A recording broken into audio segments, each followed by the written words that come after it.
Gua belum selesai, aku percaya itu udah reda. Sunyi, hening. Lu bisa dengerin jarum jatuh. Dia nggak kasih gua apa yang gua mau. Gua nggak jadian sama tuh cewek. Kenapa? Karena pada saat kuliah dia jadian sama teman gua dan tuh cewek selingkuh. Iya, sakit hati. Gua kepahitan sih.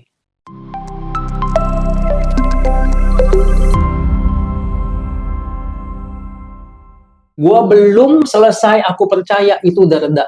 Sunyi, hening. Lu bisa dengerin jarum jatuh. I see. Terus Kayak itu tuh berhenti suaranya sama sekali. Terus ya itu nggak cuma satu kali dua kali aja kejadian. Gue alami itu berkali-kali. Tapi ada momennya ya teman-teman ya.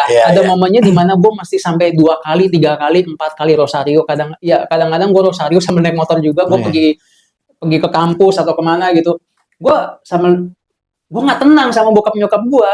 Jadi udah gue rosarioin aja di jalanan, sambil jalan itu sambil melek gitu ngitungin. 1, salam Maria penuh rahmat Tuhan sertamu. 2, salam Maria penuh rahmat Tuhan sertamu. 3 gitu. Gue hitungin caranya gitu kan, biar gue nggak lupa nih udah sampai urutan berapa nih gitu. Kayak gitu.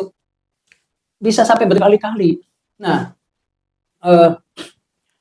ya di satu sisi ada seorang Romo juga dulu pas gue kuliah, Romo Hari. Gitu di pas orang mahasiswa, gue curhat dong. Mau kenapa sih tiap kali kalau misalkan gue doain keluarga gue minta Tuhan tuh untuk damai gitu kan. Dikasih tuh damai. Dikasih damai, lusanya berantem lagi. Kayak kok susah banget gitu ya, kayak bikin keluarga ini. Terus Romo itu jawabnya simpel. Riko, yang kamu lakukan sudah benar. Terusin ya. Karena yang namanya iblis itu nggak suka kalau anak Tuhan dekat sama Tuhan. Dia akan pakai semua cara supaya kamu jauh dari Tuhan. Nah, ini deep banget sih. Makanya gue terus doain bokap nyokap gue. Nah, dan gue menyadari bahwa setiap kali gue doanya renggang gitu kan ya, mulai tuh benih-benih perkelahian gitu kan, mulai berantem. Begitu gue agak kenceng doanya, mulai kenceng lagi, ya udah mereka mulai reda lagi. Nah, kurang lebih kayak gitu sih bro. Jadi ya rosari itu benar-benar luar biasa sih menurut gue ya. Itu benar-benar dan gue sempat baca di flyernya itu rosario adalah doa keluarga dan perdamaian dunia. Dan gue aminin itu sih, beneran banget. Sebenarnya apa yang lo lakukan barusan, kenapa sampai gue buka kacamata tadi adalah karena jujur belakangan ini gue kehilangan iman gue sih sama rosario. Yes, gue adalah orang yang sangat kenceng sekali di TikTok. Semua teman-teman pasti tahu kalau ini gue sempat upload di TikTok, pasti kalian tahu bahwa gue akan sangat kenceng sekali promosi rosario. Iya. Karena gue yakin banget, nyokap gue diselamatin karena rosario, bokap gue diselamatin karena rosario, dan kehidupan pernikahan gue diselamatin karena rosario. Banyak banget yang rosario udah perbuat lah. Bahkan sampai Tuhan mengizinkan gue mengalami self power tentang rosario melawan iblis. Wow. Itu kejadian waktu papa gue di rumah sakit, koko gue kesurupan, dan itu overall begitulah ya. Nah, gue sangat trust banget sama rosario, tapi belakangan ini gue kehilangan iman gue karena hidup gue lagi masa desolasi. Orang mungkin lihat gue bisa tetap enjoy gitu ya. Kalian bisa lihat bahwa gue tetap upload video buat kalian. Gue tetap cerita tentang kehidupan gue, tentang memotivasi kalian. But di samping itu, I feel lonely sebenarnya. Kenapa?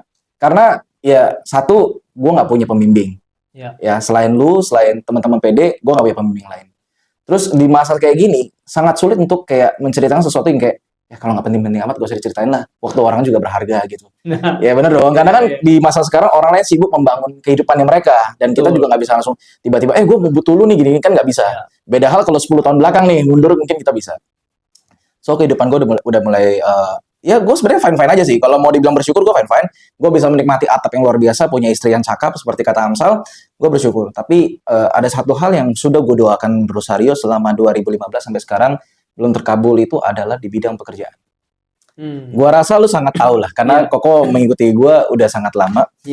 Di situ gua merasa bahwa gua ini sebagai laki-laki tidak menjalankan perannya dengan baik dalam keluarga, dalam gender gua sendiri, dan akhirnya gua bilang, gua rosario ini sering.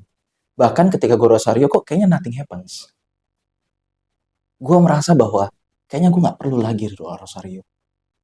Itu gue ngomong ke diri gue sendiri. Kalau kata orang Jepang tuh ada 3 muka kita. Muka yang kita kasih ke dunia, ya, muka yang kita kasih ke orang terdekat, dan muka yang kita tahu sendiri. Nah, ya, gue bilang kayaknya gue nggak punya iman itu. Meski gue tetap beriman ya. Kadang kalau doa sama istri tetap pakai 3 Salam Maria, tapi gue udah mulai kehilangan arah. Tapi apa yang kau lakukan barusan adalah menguatkan gue kembali. Recall lagi bahwa dulu tuh Bunda Maria banyak mendoakan lu dan semuanya terjadi. Apa yang terjadi saat ini adalah ya memang harus terjadi. Tapi percayalah kalau ada penyertaan Tuhan, pasti sesuatu terjadi. Guanya yang bandel, guanya nggak mau datang. Jadi gue nggak bisa klaim apa-apa. Ketika lu sudah menjalankan kewajiban lu, pasti lu boleh nerima hak. Ya mungkin karena ini saat ini gue jam doanya juga lagi jelek, ya gue menjaga. Gue nggak bisa, gue juga meskipun konten kreator rohani, gue nggak mau lip service kok, jujur aja. Gue nggak mau lip service bahwa kayak, ya Tuhan baik luar biasa, kalian harus berdoa, dengan doa kalian terbuka. Gak bisa, gue nggak bisa begitu. Bahkan ketika khusus teman-teman yang dekat sama gue pasti tahu yang di live ya. Ketika gue lagi nggak baik-baik aja, gue akan cerita sama kalian bahwa gue lagi nggak baik-baik aja. So ya, gue thank you banget hari ini lu datang. Ya tadinya mau ngomong sesuatu yang narasumber yang bagus, yang lain, tapi kita malah saling menguatkan nih. Gue thank you banget, thank you banget. Thank you, bro. So teman-teman, sekali lagi hari ini kita dikuatkan bahwa ada power di balik rosario. Karena Bunda Maria itu adalah, kita percaya sebagai orang Katolik, adalah salah satu pribadi yang orang yang terdekat sama Tuhan kita Yesus Kristus. Yang nggak mungkin menolak. Tapi bisa jadi ya memang bukan waktunya. Jadi jangan dipaksa, karena Tuhan itu bukan jimat. Hilangkan iman transaksional. Ya. Mau nambahin, silakan iman transaksional, silakan. Gua udah hampir nggak pernah novena 3 Salam Maria lagi. Oke. Sejak gua SMA. Gara-gara apa? Gue gara-gara doa gue nggak dikabulin pas PDKT sama cewek. Oke. Ya itu. Tapi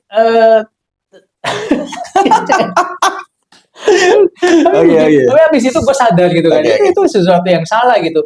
Lu tahu nggak, kayak ternyata Bunda Maria itu nyelamatin gue. Oke. Dia nggak kasih gue apa yang gue mau. Gue nggak jadian sama tuh cewek, kenapa? Karena pada saat kuliah dia jadian sama teman gue, dan tuh cewek selingkuh. OMG. Tuhan nggak mau. Lu merasakan luka yang sama. Yaitu dikhianati. Oke.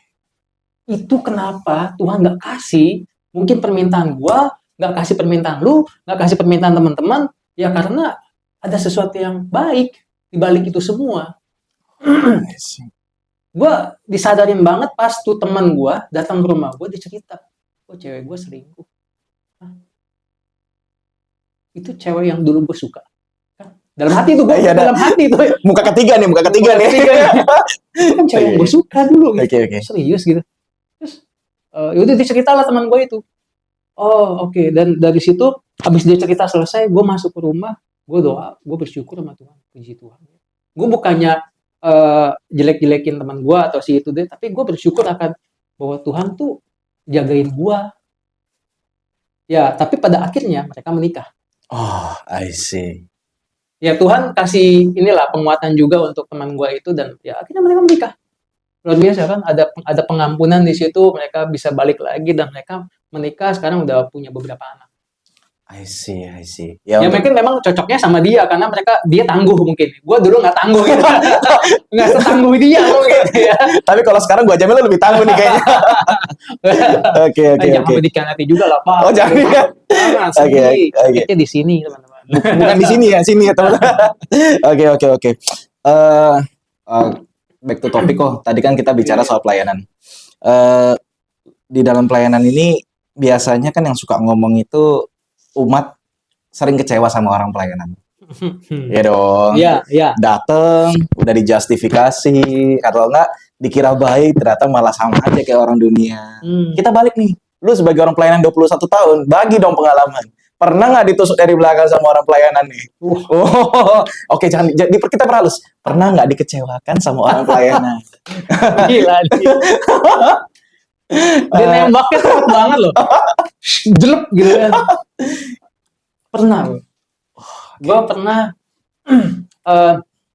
Jadi dulu ya gue ikut komunitas lah. Gue ikut komunitas, terus kemudian pelayanan. Ya dia sih beda komunitas lah. Cuman pelayanan kita sama.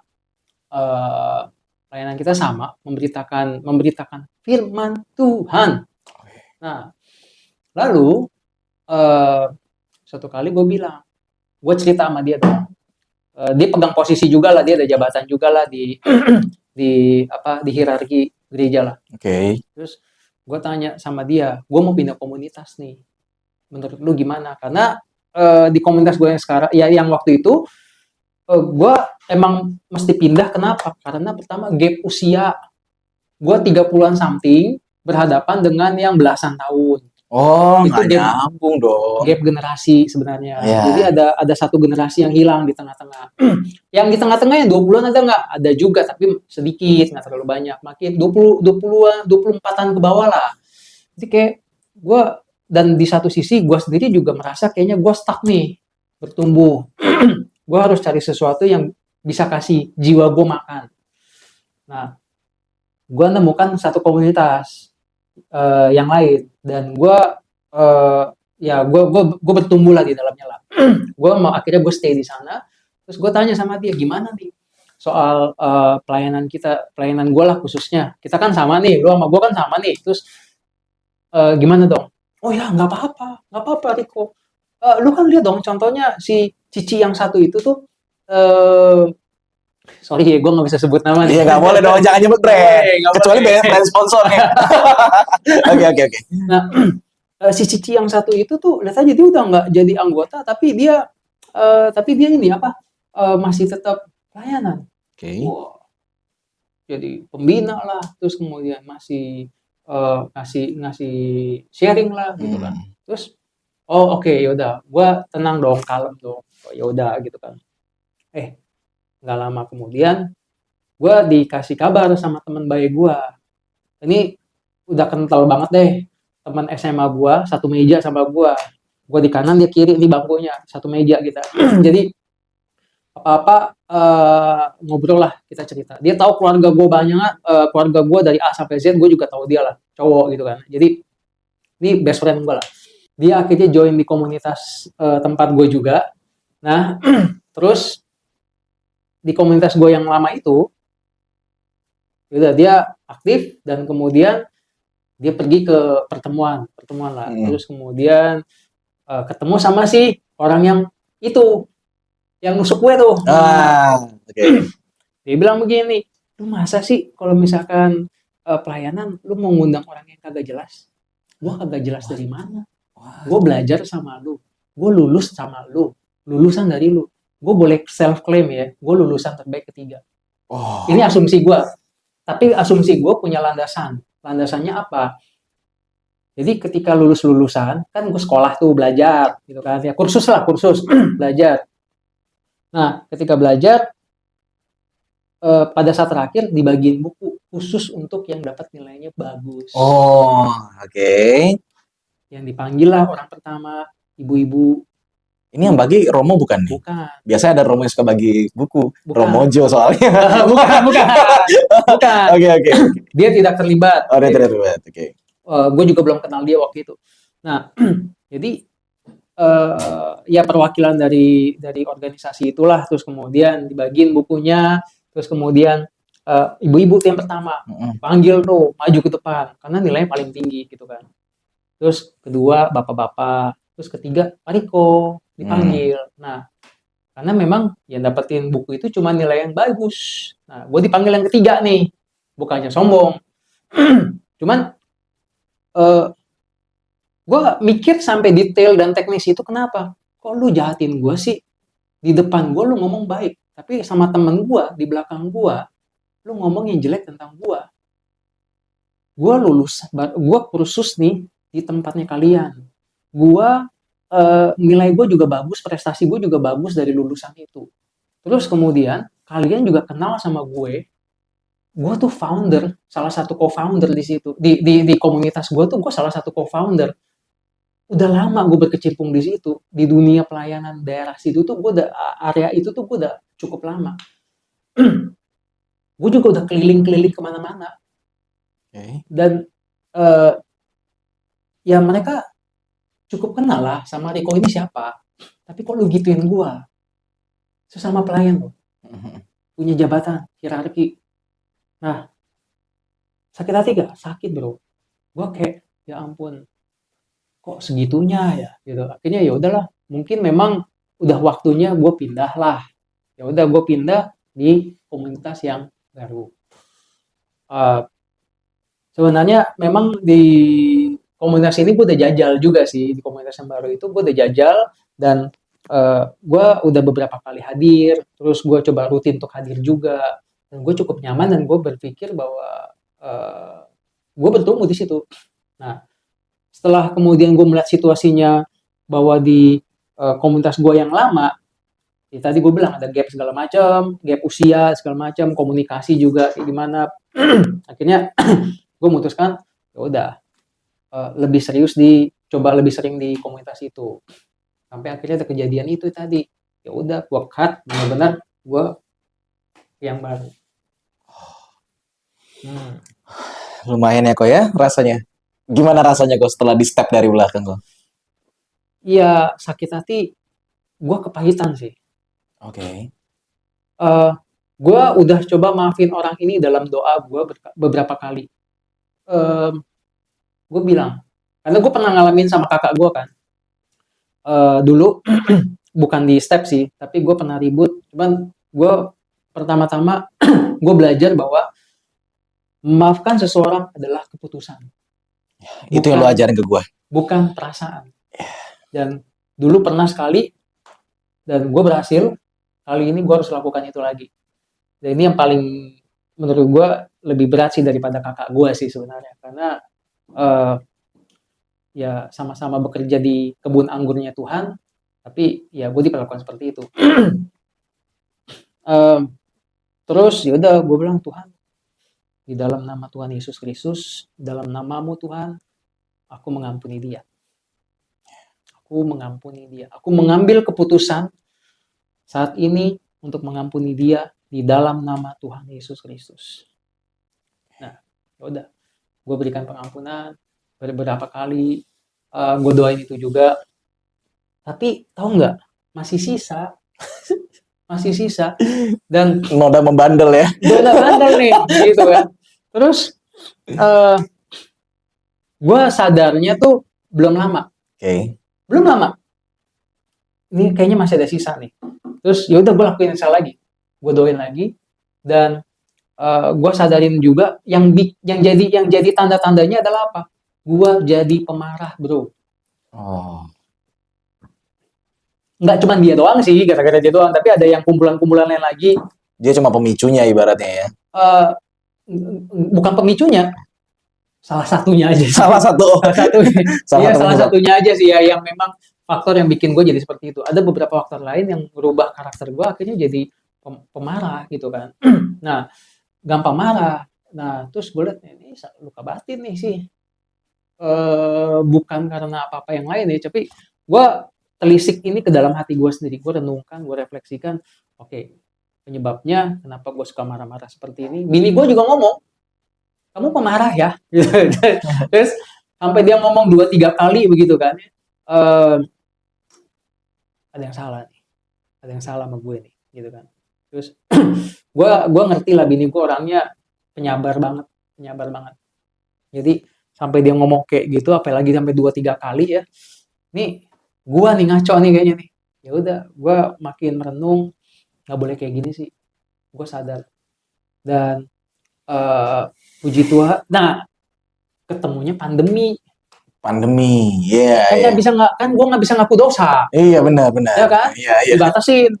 Akhirnya, nah itu gue bilang, gue disadarin kembali kemarin. Gue doain lagi, bulan-bulan kemarin lah, beberapa bulan lalu, dan kemudian akhirnya gue ngambil keputusan untuk gue ngaku dosa di bulan ini. Dan gue udah kesampaian di kemarin hari apa ya? Kemarin hari Rabu dong. Rabu. Ya, hari Rabu itu. Baru saja kemarin gue ngaku dosa akhirnya. Di paroki sendiri? MBK. Oke. Karena di sana romonya paling banyak. Lu tahu sendiri MBK ada wismanya sendiri, tempat romo-romonya berkumpul gitu kan ya. Yeah, ada patra juga sih di daerah Tanjung Duren. Cuman kalau di paroki gue kan cuma ada 2 romo. Umatnya 12.000, Pak. Oh iya. Satu romo 6.000 gitu kan. Ya banyak sibukan lah mereka lah. Jadi gue nggak tega juga gitu. Iya. Nah, jadi udah gue pikir gue cari memang sumbernya gitu kan ya. Para romo berkumpul di mana, ya udah gue ke sana, gue pengakuan dosa di sana.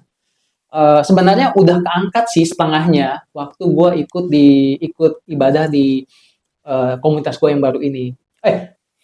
Mungkin kalau teman-teman di sini biar nggak salah kaprah, komunitas gue ini sama-sama berada di bawah naungan Kuskupan Agung Jakarta ya. Oh ya, oke. Kuskupan Agung Jakarta. Ada romo moderatornya juga.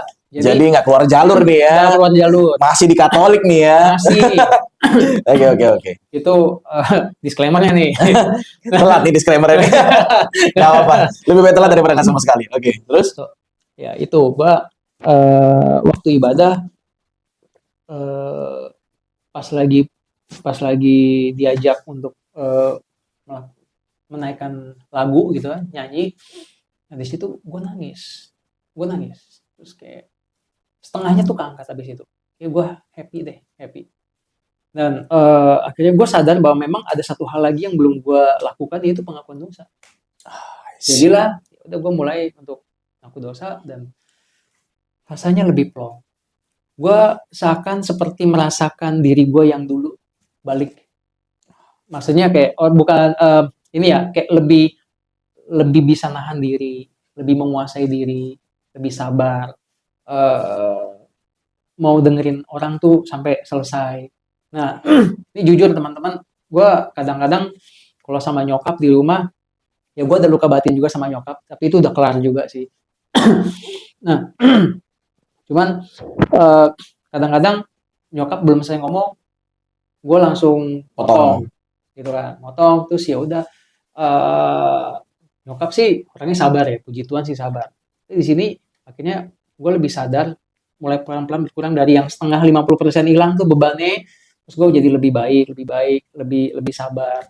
Terus dari kemarin nih ngerasa kayaknya enak sih, badan enteng gitu kayaknya. Berarti udah ini waktu yang tepat banget buat ngundang lu ke sini ya, Koyo. Perfectly in time. Oke. Iya. Oke. Thank you kok buat kehadirannya pada malam hari ini. Tapi kira-kira sebelum gua closing nih, ada prinsip hidup apa nih kok yang bisa lu bagi ke teman-teman? Ada. Jadilah berkat atau jadilah bermanfaat. Apapun situasi kehidupanmu, tetap jadilah berkat.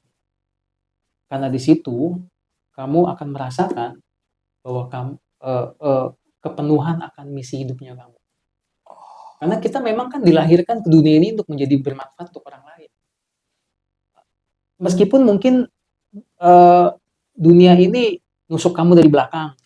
Dunia ini mungkin mengkhianati kamu, dunia ini mungkin menjatuhkan kamu, menarik kamu terus-menerus dari atas, menarik kamu untuk kamu jatuh dan terus jatuh. Apapun alasannya, tapi tetap jadilah baik, jadilah berkat, jadilah bermanfaat.